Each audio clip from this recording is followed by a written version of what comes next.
Sumit Kumar यूफेक्स limited के executive vice president finance हमारे साथ जुड़ चुके हैं चर्चा में। नमस्कार, स्वागत है आपका कॉर्पोरेट कनेक्शन में। और अगर हम चौथी तिमाही में मार्जिन्स की बात करें तो यहाँ पर काफ़ी बेहतरीन स्प्रेड आता हुआ दिखाई दे रहा है इन्वेंट्री गेन्स के लिहाज से भी, लेकिन अभी जो स्प्रेड है ये कितना नैरो होता हुआ हम देख रहे हैं। आरएम प्राइसेस जो हैं वो सॉफ्ट हुए हैं। आगे अगर हम कंपेयर करें तो क्या लेवल्स और कितना सस्टेनेबल होगा मार्जिन्स को अब आगे इंडस्ट्री कैपेसिटी के लिहाज से लेकर जाना? थैंक यू कविता, आपके शो में बुलाने के लिए आपका धन्यवाद। और जैसा आपने बताया, हमारा क्वार्टर फोर परफॉर्मेंस बहुत ही शानदार रहा। क्वार्टर फोर परफॉर्मेंस की मैं बात करूं उसके पहले ये इम्पोर्टेंट है कि मैं ये भी बताऊं कि हमारा जो बैकड्रॉप या एनवायरनमेंट था उसके अगेंस्ट हम रिजल्ट को देखें तो हमें और अच्छा पर्सपेक्टिव आएगा। सो अगर हम पूरे साल FY26 की बात करें तो ओवरऑल एनवायरनमेंट बहुत ही चैलेंजिंग था, क्योंकि major part of the year there were tariff related headwinds which definitely impacted the global markets। और क्वार्टर फोर की अगर हम बात करें तो क्वार्टर फोर में Middle East crisis, supply chain disruption, इसकी वजह से काफी कंपनीज को, सेक्टर को और ओवरऑल काफी इम्पैक्ट पड़ा। और साथ में इंडिया में अगर हम बात करें तो क्वार्टर टू और क्वार्टर थ्री में जीएसटी ट्रांजिशन की वजह से भी इम्पैक्ट रहा। लेकिन इस चैलेंजिंग बैकड्रॉप के बैकग्राउंड में हमने क्वार्टर फोर में बहुत ही अच्छा परफॉर्मेंस किया। जो हमारा टोटल टॉप लाइन रेवेन्यू है वो 12.8% से हमारे क्वार्टर थ्री के ऊपर ग्रोथ दिखाया है। और हमारा quarter four year on year अगर हम बात करें तो 5.7% से ग्रोथ रिकॉर्ड किया है।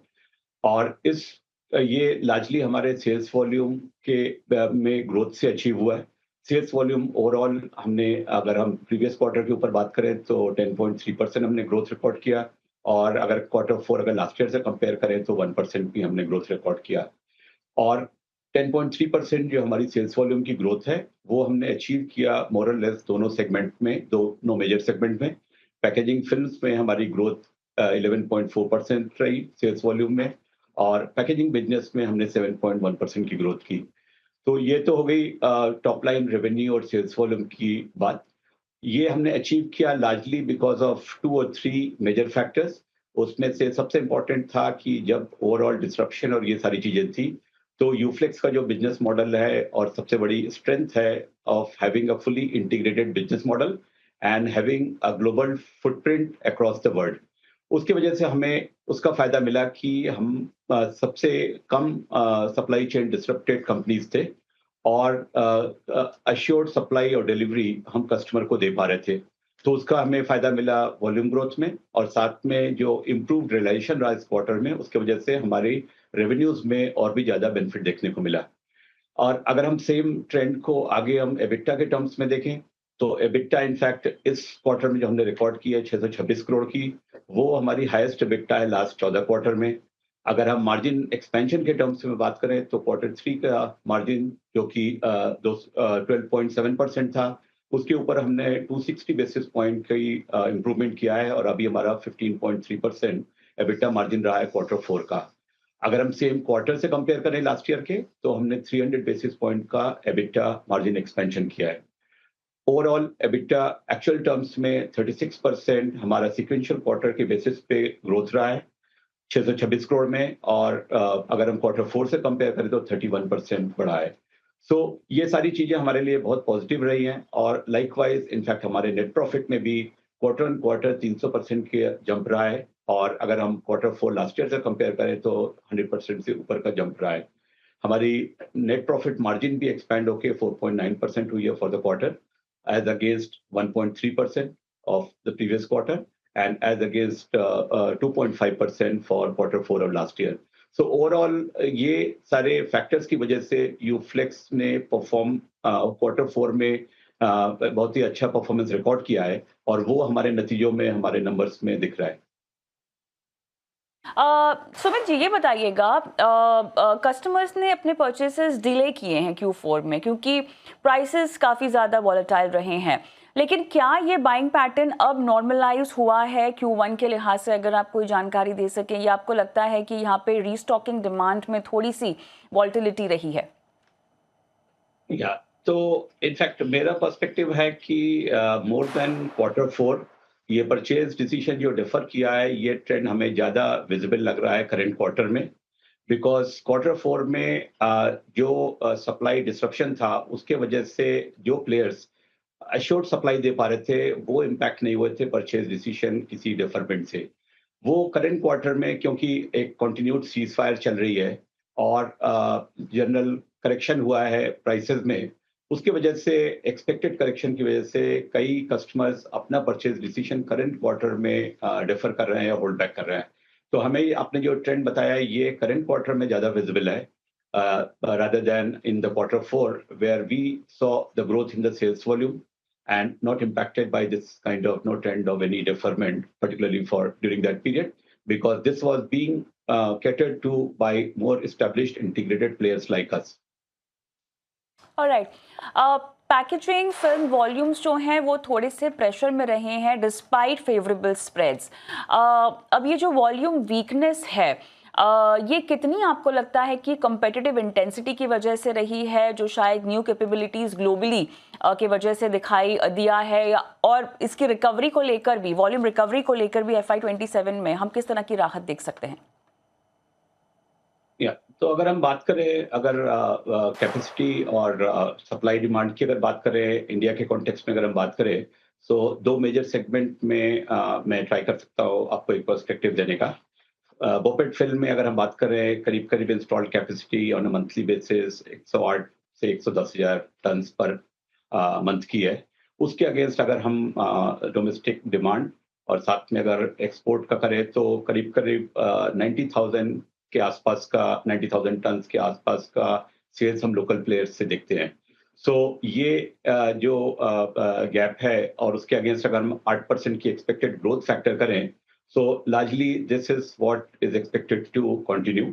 अगर हम बीओपीपी सेगमेंट की बात करें तो ऑन एन एवरेज करीब करीब 75,000 टन के करीब कैपेसिटी है और बीओपीपी सेगमेंट में आपको मालूम है कि लास्ट टाइम जैसे एक मेजर प्लेयर की फैसिलिटी डिसअपियर हुई because of the fire incident and उसके बाद जो सप्लाई और डिमांड का गैप है वो आज की डेट में विद एक्सपोर्ट्स वो ज़्यादा नहीं है, वो करीब करीब सप्लाई डिमांड मैच होती है। सो ये ओवरऑल इन्वायरमेंट है और उसकी अगेंस्ट हम अगर आगे की ग्रोथ देखें तो हमें लगता है कि इसमें ये कोई मेजर चैलेंज अभी की डेट पे नहीं दिख रहा है।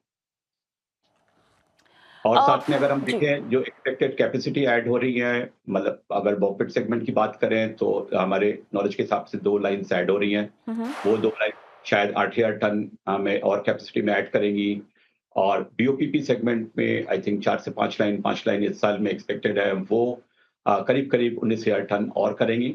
तो ओवरऑल अगर हम देखें करंट सप्लाई डिमांड अगर बीओपीपी में मोर और लेस कोई सरप्लस नहीं है और अगर हम ग्रोथ फैक्टर करें तो जो लाइन ऐड हो रही है 19,000 वो मोर और लेस उसी तरह का market supply demand scenario create करेंगी जैसे कि बॉकेट में है। ऑलराइट, यहाँ पर टैरिफ्स को लेकर आप अपने आप को कैसे पोजीशन कर रहे हैं, टैरिफ्स अनिश्चितता को लेकर और साथ ही चेंजिंग ग्लोबल ट्रेड फ्लोज को देखते हुए की ग्रोथ ड्राइवर्स इसी लिहाज से क्या होंगे FY27 के लिए? या सो हम अगर टैरिफ की बात करें तो हमें particularly more in context we have to see how US sales volume and US performance panned out during this quarter. तो हमने देखा है कि हमारा जो ओवरऑल ग्रोथ है उसके अंदर भी कुछ कंट्रीज से बेटर ग्रोथ आई है। उसमें यूएस से हमने देखा है almost 23% volume growth I on a sequential quarter basis. अगर हम year on year quarter four की बात करें तो उसमें 18% के करीब ग्रोथ आई है और साथ में इजिप्ट हमारा सेकंड मार्केट रहा है जिसने परफॉर्म बेटर किया है। Now coming back to your question how do we see this affected impacting us. US में एक चीज जो इम्पोर्टेंट है और वो हमारी जो इंटीग्रेटेड ग्लोबल फुटप्रिंट है including our manufacturing operations in Mexico, ये बड़ा हेल्पफुल रहा है क्योंकि टैरिफ इम्पैक्ट यूएस का और कंट्रीज पे इम्पैक्ट रहा है, लेकिन यूएसएमसीए की वजह से कनाडा, मेक्सिको और यूएस के बीच में जो यूएसएमसीए है उसके वजह से हमारी एबिलिटी जो मेक्सिको से सप्लाई करने की है उसकी वजह से हमें यूएस मार्केट में एडवांटेज और साथ में ये मार्केट अपॉर्चुनिटी हमें क्लियर मिलती है और हमें लगता है कि अभी उसकी वजह से हमें as compare to anyone else, this actually gives us a good advantage that we can supply from sources which are not impacted by this tariff related things. Alright, supply chain disruptions को लेकर क्या बता सकते हैं आप, खासतौर से waste Asia की क्राइसिस क्योंकि परसिस्टेंट है अभी भी, ऑल्टरनेट सोर्सिंग को लेकर या बैकवर्ड इंटीग्रेशन अगर हम देखें डिलीवरी के लिहाज से इस पीरियड में, कोई सिचुएशन अपडेट? या तो सप्लाई चेन डिस्ट्रप्शन इनफैक्ट एक तो बहुत ही सिवियर रहा फोर्थ क्वार्टर में जो कंटिन्यू हुआ, और साथ साथ उसके ये भी हुआ कि सप्लाई चेन ऑल्टरनेट सोर्सिंग की जो मैंने बात किया उसमें आपको एक पर्सपेक्टिव देने के लिए मैं थोड़ा सा डिटेल में जाऊंगा कि हमारे इस सप्लाई चेन डिस्ट्रप्शन के फेज में हम अगर इंडिया की बात करें तो हमारा बैकवर्ड इंटीग्रेशन जो कि पेट चिप्स फैसिलिटी है हमारी पानीपत इंडिया में और साथ में इजिप्ट में, उसके वजह से हमें उसका फायदा कई लोकेशन पे हमें मिला, जैसे कि इजिप्ट की continued supply Mexico, Nigeria, Poland को रही, और साथ में हमें हंगरी प्लांट के लिए भी उसका हेल्प मिला। और अगर इंडिया में बात करें तो हमारा long term very sustain relationship with supplier like IOCL meant that we were not hugely disrupted for further raw material of our PET chips plant. So हमने इसको सक्सेसफुली नेविगेट किया, हालांकि ये एक बड़ा इम्पोर्टेंट हेडविंड था। और साथ में मिडिल ईस्ट की अगर हम स्पेसिफिक बात करें तो मिडिल ईस्ट में हमारा प्लांट जो इजिप्ट में था वहां से जो सप्लाई हो रही थी वो लार्जली ऑल्टरनेट सोर्स की अगर हम बात करें तो लैंड रूट से दुबई प्लांट के लिए, और हमारी जो सोर्सिंग थी via Oman alternate ports, we could manage as a combination of alternate ports plus rest all by land route. So हम ये बोल सकते हैं कि उसका ओवरऑल हमने इस फेज में हमने सक्सेसफुली नेविगेट किया rather than being unduly impacted by that. और ये जो साथ में हमारा जो फुटप्रिंट है सप्लाई डिलीवरी का, उसकी वजह से हमें वो एडवांटेज है कि हम इसको हमारे ऊपर इसका इतना इम्पैक्ट नहीं आएगा।